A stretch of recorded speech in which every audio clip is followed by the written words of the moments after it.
Yeah, so there's 3 jet burners. Each jet burner pushes out roughly 110,000 BTUs of flaming goodness. You'll find out when I spark this baby up because it sounds like a jet taking off.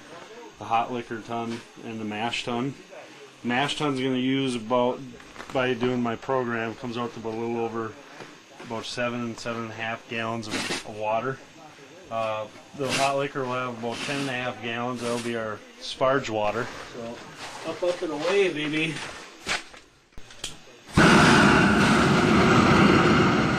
it up. It's down there now. But there's a screen that prevents any of the grains from going through. All the stuck mash, like when that grains and stuff needs to go through this and into the boiler kettle. It allows for safe passage of all the liquids to transfer without building up. There's the same thing in the boil kettle because we're going to do the same thing with the hops. So the hops don't flood the kettle. What kind of water is this? I got good tap water because we got a water system in it. But Irish Stouts you want to try to mimic as close as possible as Dublin, Ireland's water profile. So actually I added a couple of salts and a couple of other things in there like calcium carbonate to kind of mimic the water profile they have over in Dublin, Ireland. Nice. This is a Beersmith program. Basically I designed the recipe. We're using a little non-traditional hops, so usually you use an English hop like East Kent Goldings or Fuggles hops. I'm actually using an American, which is Simcoe. It'll give it a little bit of a American flavor to it, so to speak. These are the March pumps. And this is just a spray bottle with hand sanitizer in it. With Star Sand, it's just a lot easier to do it this way. Right. It's sanitized. It's got a lower pH, so it kills pretty much bacteria on the spot. They say it takes up to 5 minutes, but the minute you put that in contact with any critter, it's done. So I'm taking care of that. These gotta get screwed into the tanks, and then I gotta get some hosing and the clamps and everything, and then we should be good to go for a little bit. There's lots of things to do in between. Brew days are never boring. This is our sparging. Just looks like a shower head. When you add that water from the liquor tun to rinse the grains, you want it as spread out and as even as possible to extract the maximum amount of sugars out of the grains. Otherwise, if you just put a steady stream, you might extract some of those harsh tannins out of it that gives that a weird off flavor when the beer's done. Right. So it's best to get it as nice and even as you can, and then you get the max possible sugars out of them. So you see the inner workings of the hot liquor tank. There's no screen or nothing, obviously, because that's all this does is houses water. I won't even turn that kettle on until this is at strike temp. So it takes 45 minutes for this to mash. 45 to an hour. I want a full body beer, so usually if you want a full body beer, you only have to mash for 45 minutes. The longer you mash, the lighter the body, because you're extracting more sugars out of the, out of the grain. Yeah. Dial temp probe. Dial temp probe. It's just a thermometer that has a dial that you can read looking at it straight up and down. Basically, when I doughing in means throwing the grains into that water and mixing it up with the mash paddle. Yeah. I'll put that right in that thick bed, and it'll sit there, and it'll tell me what the temperature of the mash is. This is the fun stuff. This is the grain. The way I'm going to do it, actually, because barley has a tendency to stick the mash. I told you about the stuck mash. Like it congeals too compact. That water has nowhere to go. It pretty much plugs it all up. So you really want the thicker stuff on the top, and the stuff that has more tendency to not congeal on the bottom.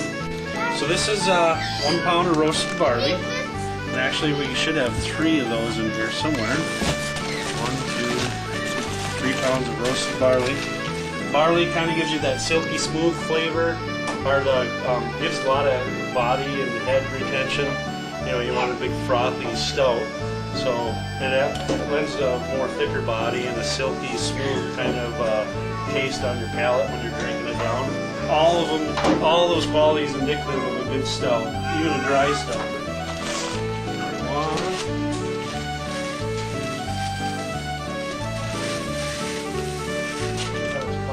Black malt gives it that acid, really that thick coffee-like, grainy kind of flavor in a beer.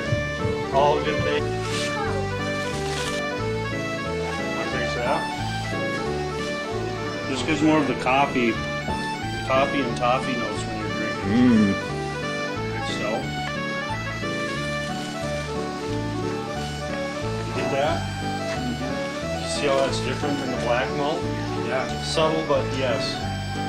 The black gives it more of an acid. That's more subdued in the acid department. It has more of the flavor. That's the cornerstone of this stout is roasted barley.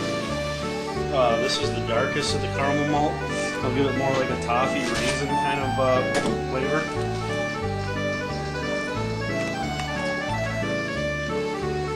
Toffee and raisins. All right, here's some acidulated malt. This will give it a little more of that that twang, the Guinness twang they call it. You can taste it. It tastes like sourdough.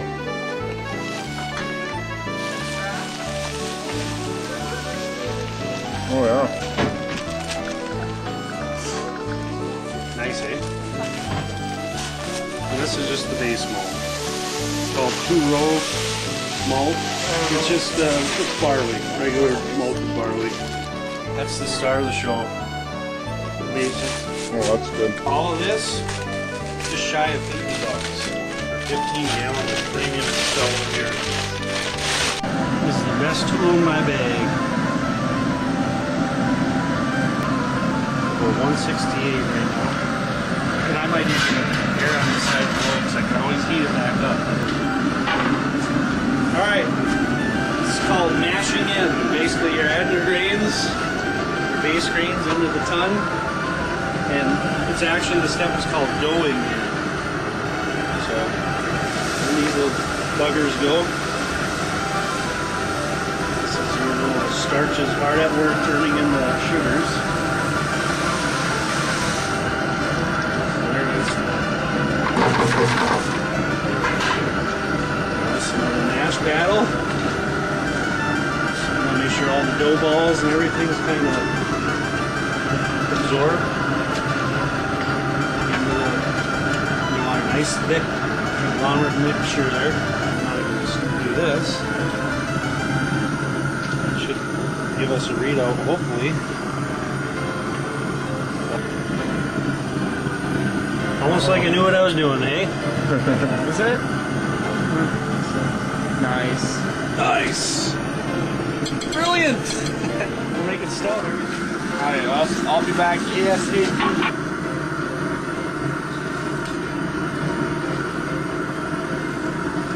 It's called first wort hops. What's in the bottom? It's a screen to protect the, how do I explain that? Basically, first wort hopping just means it just adds a little dimension to the hop flavor when you're sampling the beer. Obviously, the screen is to protect the hops from going down and plugging up the exit drain kind of thing. We gotta check the grain, make sure it's nice and stirred up. Oh, that looks good.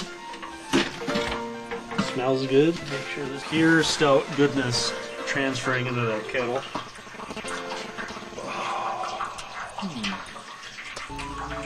So basically you want a consistency kind of like oatmeal before it starts to congeal. You know, when you throw oatmeal in, fresh out of the microwave, the water and the heat and all that stuff. That's the consistency you want while it's going from there into there. You don't want it too watery, you don't want it too dry, otherwise you'll get the stuck mash. Well, when you rinse all the grain, you don't want it just to blast through real quick because you're not going to get a good extraction. You know what I mean?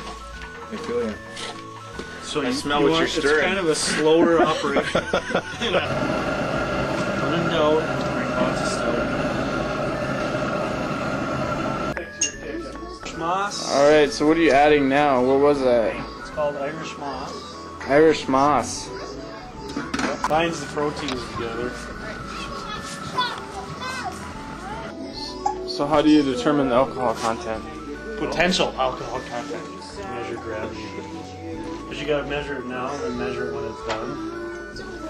Wow, and it's gonna be a lot higher than I thought, so we got 0.048, which means about between 4.5% and 5% alcohol. Strong for a stout. Yeah. My target was to be about right around 4, but we almost did too good a job to extract the sugars out. Basically, the quicker you can get it from boiling to fermentation temperature, the better quality the beer at the end will be. And this here is essentially just a heat exchanger. You got cold water flowing through it. You got cold water going in through this way and out that way, and you got the hot wort going in and the cold wort going in the fermenter. Yeah, at a nice, perfect 70 degrees. Meanwhile, there's an oxygen tank infusing the brew with oxygen to feed the fermentation process.